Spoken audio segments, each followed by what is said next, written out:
दोस्तों दासू डैम ये काफी न्यूज में रहा है। न्यूज में क्यों रहा है? क्योंकि देखिए जुलाई 2021 में यहाँ पे एक इंसिडेंट हुआ था। ये दासू डैम पाकिस्तान ऑक्युपाइड कश्मीर के बहुत पास है, खैबर पख्तूनवाला प्रोविंस में पड़ता है। अगर नक्शे पे आप इस दासू डैम की लोकेशन को देखते हैं, अगर मैं इसको सर्च मारूं तो आपको कुछ यहाँ पे नजर आएगा। दासू डैम बिल्कुल ही इंडिया का जो हिस्सा खत्म होता है, हालांकि वो इंडिया का हिस्सा भी पाकिस्तान ने इलीगली कब्जा रखा है। यहाँ पे आपको ये दासू हाइड्रो पावर प्रोजेक्ट दिख रहा है, इंदस नदी पे लोकेटेड है ये दासू डैम। और इस दासू डैम के ऊपर जुलाई 2021 में इवेंट हुआ। चाइना के कुछ इंजीनियर्स थे जो कि एक गाड़ी में बैठ के इस दासू डैम की तरफ जा रहे थे।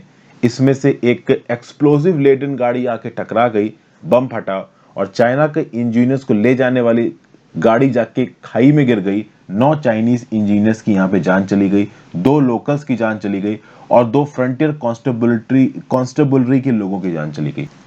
फ्रंटियर कॉन्स्टेबलरी क्या है? तो ये पाकिस्तान की एक पैरामिलिट्री फोर्स है। अगर नहीं पता है तो यहाँ पे बता रहा हूँ। ओवरऑल इस पैरामिलिट्री फोर्सेस के जवान को यहाँ पे इन चाइनीज इंजीनियर्स की प्रोटेक्शन के लिए डिप्लॉय किया गया था। ये चाइनीज इंजीनियर्स मर गए।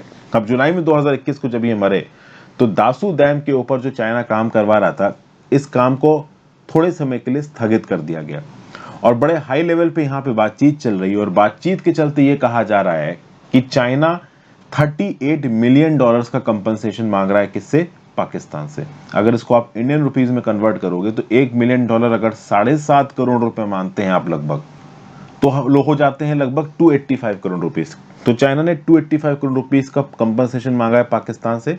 जब तक ये पैसा नहीं आएगा तब तक चाइना इस दासू डैम के ऊपर काम को फिर से चालू नहीं करेगा। वैसे मैं बता दूं कि ये दासू डैम आप कह सकते हो डिस्प्यूटेड की कैटेगरी में नहीं आता है, क्योंकि ये पाकिस्तान ऑक्युपाइड कश्मीर में एक्चुअली में नहीं है। ये पाकिस्तान ऑक्युपाइड कश्मीर के बाहर है, खैबर पख्तूनवाला प्रोविंस में है पाकिस्तान की। अब इस कंटेक्स्ट में बहुत सारी रिपोर्ट्स आई हैं।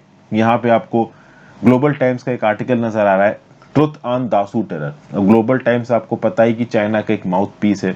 चाइना में मतलब पाकिस्तान में इस दासू डैम वाले इंसिडेंट को लेके इन्वेस्टिगेशन हुई है। चाइना के इंजीनियर्स भी यहाँ पे गए हैं, मिलिट्री पर्सन इन्वेस्टिगेशन के लिए।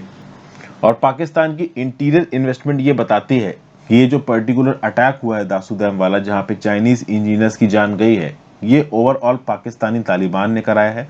और इसमें 2 सिक्योरिटी एजेंसीज का हाथ है। एक तो इंडिया की रॉ का हाथ है, रिसर्च एंड एनालिसिस विंग का, और दूसरा अफगानिस्तान की नेशनल डायरेक्टरेट ऑफ सिक्योरिटी, जो कि अफगानिस्तान की इंटेलिजेंस एजेंसी है, उसका हाथ है। अब चाइना के आर्टिकल लगभग 13 अगस्त का है, इवेंट जुलाई 2021 का है। उस समय पे अफगानिस्तान की सरकार का राज था, तालिबान का राज नहीं आया था।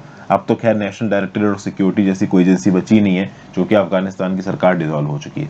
तो इफेक्टिवली चाइना इंडिया के ऊपर फिर से, सॉरी पाकिस्तान इंडिया के ऊपर फिर से इल्जाम लगा रहा है। और ये ग्लोबल टाइम्स का आर्टिकल क्लियर कट इंडिया की रॉ को रिस्पॉन्सिबल ठहरा रहा है इस पर्टिकुलर अटैक के लिए, जो कि दासू डैम के इंजीनियर्स के अगेंस्ट हुआ है।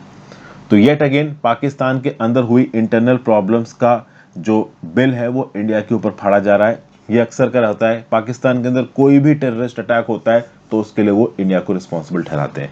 एग्जाम्स पर्सपेक्टिव से दासू डैम की लोकेशन याद रखना, पाकिस्तान की कौन सी प्रोविंस में, कौन सी नदी के ऊपर है, और इस पर्टिकुलर न्यूज को आप किसी पर्टिकुलर जगह पे कोट कर सकते हो। चाइना की फॉरेन पॉलिसी की बात करो तो डेफिनेटली आप आंसर में ये तो लिख ही सकते हो कि चाइना पाकिस्तान एक दूसरे के ऑल वेदर एलाइज हैं।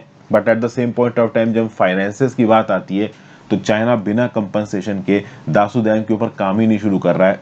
38 मिलियन डॉलर की कंपनसेशन के बिना ये जो काम है दासू डैम के ऊपर, इसको पेंडिंग रखा गया है जुलाई 2021 से। तो एक छोटा सा न्यूज एनालिसिस था जो कि मैं आपके लिए लेके आया हूँ। आई होप आपको पसंद आया। वीडियो को लाइक और शेयर किए बिना मत जाइएगा। इंस्टाग्राम पे फॉलो कर लीजिए, टेलीग्राम ग्रुप ज्वाइन कर लीजिए। दोनों ही चीज़ों का लिंक नीचे डिस्क्रिप्शन बॉक्स में दिया है। और वीडियो पे कमेंट करके आप अपने व्यू पॉइंट्स मुझे बता सकते हैं कि आपको क्या लगता है कि ओवरऑल पाकिस्तान का जो स्टेटमेंट है कि इंडिया ने अटैक कराया है, किस हद तक सही हो सकता है, किस हद तक सही नहीं हो सकता है। ऑब्वियस सी बात ये सही नहीं है, बट क्या इस प्रकार के अटैक्स में इंडिया को अपने आप को इन्वॉल्व करना चाहिए? आपके हिसाब से कितने लंबे समय तक ये चाइना और पाकिस्तान की जो ऑल वेदर फ्रेंडशिप है ये चलने वाली है?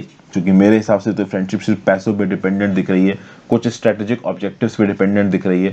और चाइना पाकिस्तान इकोनॉमिक कॉरिडोर को कमजोर करने के पर्सपेक्टिव से इस प्रकार की न्यूज इंडिया के लिए अच्छी होती है। हालांकि यहाँ पे जान माल का नुकसान हुआ है तो इनको अच्छा तो नहीं बोलना चाहिए एज एन एथिकल कंट्री।